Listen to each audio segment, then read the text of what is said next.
Le film L'évadé d'Alcatraz, diffusé ce 16 décembre 2018 à 20h55 est inspiré d'une authentique évasion survenue dans la nuit du 11 juin 1962.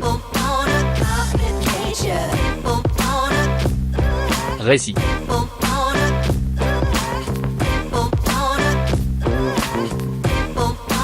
Sorti en 1979, le film L'évadé d'Alcatraz, diffusé ce 16 décembre 2018 à 20h55 sur Arte, est devenu un classique. Ce classique, interprété entre autres par Clint Eastwood et Patrick McGoohan, est inspiré d'une très célèbre et authentique évasion survenue en 1962. Le pénitencier d'Alcatraz, aujourd'hui lieu de tourisme, était considéré comme l'une des prisons de haute sécurité les plus sûres des États-Unis.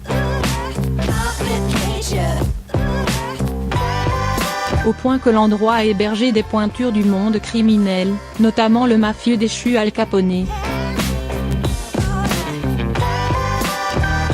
Les trois évadés.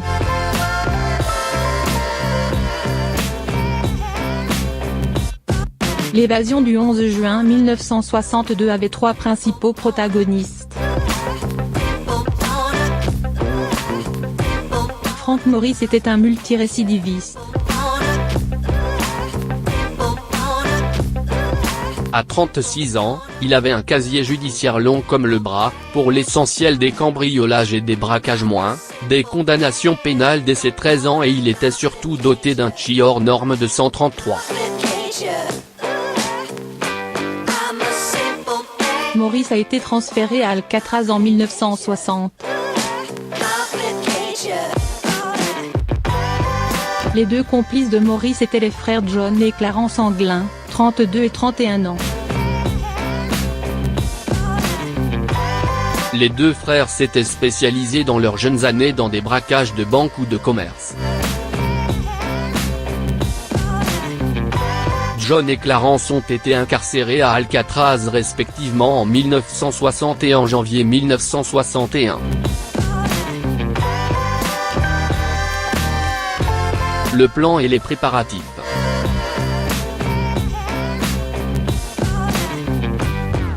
C'est l'extrêmement brillant Frank Morris qui a imaginé et planifié l'évasion après que lui et ses deux complices aient été transférés dans des cellules adjacentes. Morris avait repéré que, juste derrière le mur du fond de leur cellule, se trouvait un couloir de service.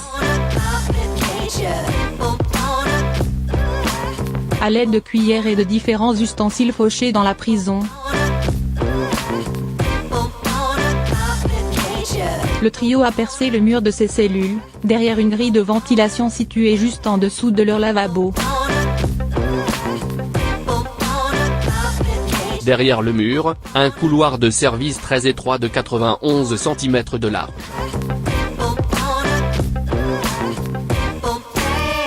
Durant 6 mois, les futurs évadés ont creusé le mur, cachant leur excavation et leurs élargissements en repositionnant la grille de ventilation.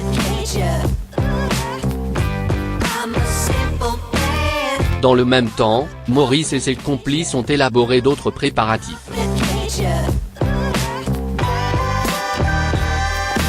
Ils ont fabriqué de fausses têtes peintes en papier mâché à glisser sous leur couverture pour feindre d'être toujours endormis. Et aussi confectionné un radeau de fortune en cousant ensemble une cinquantaine de vieux manteaux de pluie et de gilets de sauvetage d'après un schéma vu dans un magazine scientifique à la bibliothèque d'Alcatraz. L'évasion.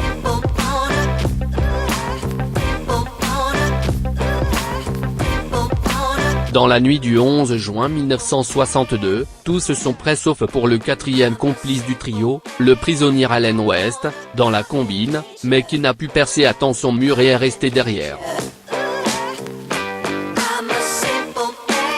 Les fausses têtes sont placées dans leur lit et les évadés profitent de l'étroit couloir pour se faire la belle, grimper sur le toit du pénitencier puis redescendre grâce à une gouttière.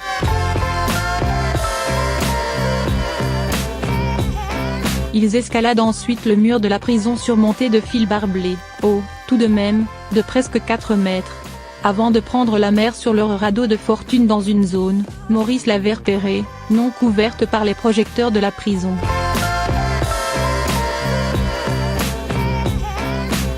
Direction Angel Island, une petite île à un peu plus de 3 km. Entre les deux, des courants meurtriers et la présence bien connue de requins. Épilogue.